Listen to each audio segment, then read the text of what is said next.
Let's get to our regular Monday panel. The Hawker Britain Managing Director Simon Banks and Bondi Partners Senior Advisor Peter McGauran. Peter, first to you, the numbers might have come back a bit at the end of the campaign, but still an emphatic win for Queensland's LNP.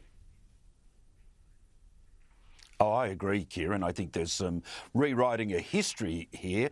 The LNP have a confirmed majority of 14, but they're leading in another 7 seats. They may very well end up with 21 seats majority. That's a significant accomplishment. True, the bulk of them are in central, northern and western Queensland. There's been a complete rout of Labor seats. I think the LNP is leading in 11 out of 18.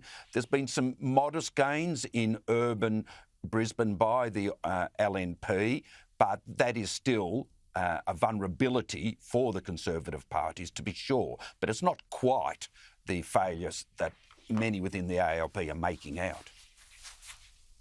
The news federally, Simon Banks, what do you make of it? Some mixed elements here, as Peter has touched on, and others, the regional questions, which are big problems for Labor. But Cairns not entirely a write-off for Labor federally, and some Green seats as well.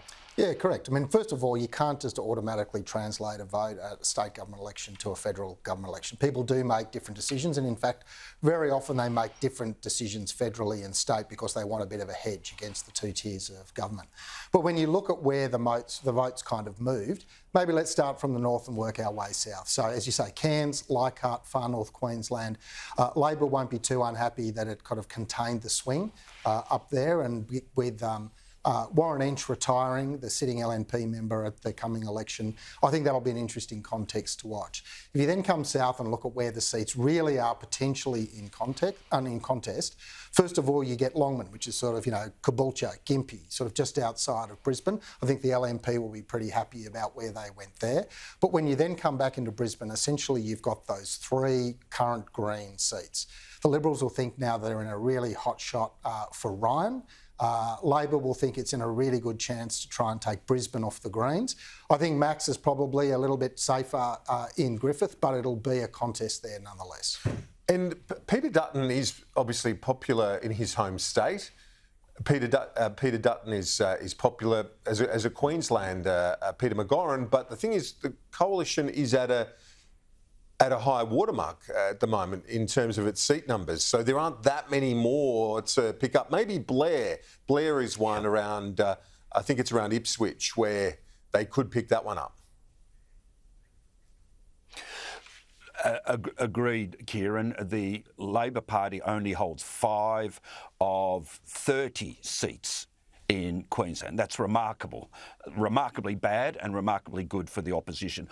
I think, and I stand to be corrected, that the ALP will now focus more on Western Australia, where it's the reverse, where the ALP has demolished the coalition's vote in the last federal election. I think they're going to shift resources away from Queensland. There's very little, despite Simon's good analysis, that the federal Labor Party can see in increasing its seats. They might pick up 1 or 2, the opposition might pick up 1 or 2, but I don't see the ALP making a full assault to reclaim seats in Queensland. There's nothing in the results on Saturday that would justify prioritising Queensland. They need to sandbank South Australia and Western Australia now, because there are very slim pickings for them in Queensland. Simon Banks, do you think that that's fair? Yeah, I don't think there are many seats up for either side, as my analysis then just showed you in terms of Queensland. I think it's actually that contest against the Greens, both from the LNP and Labor in central Brisbane, that's going to be the more interesting part of the contest that we'll have in about 6 months' time.